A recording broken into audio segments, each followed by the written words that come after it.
Hi all, and today what I'm talking about is the phenomenon of clients dropping the bomb. So in therapy, this is a phrase that we use when, either a client chit-chats about nothing very much over the whole course of the session, or you're just doing a piece of regular work, like it doesn't feel like there's any significant breakthroughs happening. And then 5 minutes before the end of the session, or just before they go out the door, they drop the bomb and tell you something really significant, that you really need to know. And then they run out the door, so they've dropped a bomb and then they've left. So a lot of clients do this in the context of emotional eating and binge eating disorder by coming in and presenting with something like low mood or high anxiety if they're coming to a therapist. Could be a gut issue or another health issue if they're coming to a nutritional therapist or a health and wellness coach. So it could be a new diagnosis of type 2 diabetes or being told they're pre-diabetic.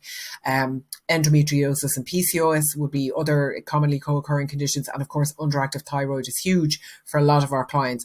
Any inflammatory condition as well, lupus, fibromyalgia, rheumatoid arthritis, those kind of conditions, all very closely linked and highly correlated with emotional eating and binge eating disorder. So it is important to understand that binge eating disorder is a classified eating disorder since 2013. So it's 10 years now. It's actually classified eating disorder in its own right. It's in the DSM-5 and the ICD-11. And you do need specialist training and support to be able to work with it competently and effectively. So a lot of practitioners haven't done training in this area. They're working with the client on the presented issue, the low mood, the high anxiety, the type 2 diabetes. And then the client eventually, when trust is established, discloses that they are struggling with emotional eating or binge eating. And then what do you do? And you might be able to use a couple of tips or tools with them, and if anybody has done my 3-hour masterclass, for example, you will have a couple of tools that you're able to use with clients. You might have bought one of my card decks in the book and you might be able to use those. But really, specialist training is key.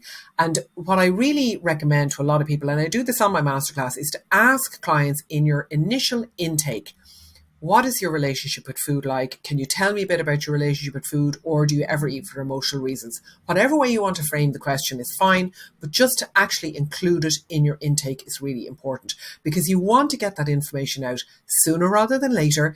And if you can't work with that client, you need to be able to refer them on sooner rather than later and get them the help they really need.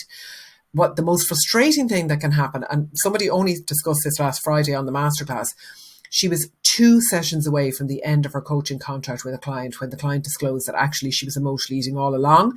And this coach had been very frustrated with the client, didn't really understand why nothing was really working, and the client was highly ambivalent. And of course, as soon as the client said, well, actually, I binge eat, all the, bits fell into place. And the practitioner was able to say, well, no wonder I wasn't getting anywhere. But, that also means that we've wasted a lot of time and the client has wasted money and, investment into this process when really I have not been able to help her because I didn't really know what was going on. So that is the reason why it's so important to ask this question as part of your intake. And if you're already asking questions about, are you on any medications? Do you have any medical conditions that I need to know about? What's your relationship with alcohol like? There's no reason why you wouldn't also ask about a client's relationship with food, regardless of the presenting issue. And that's really important to say.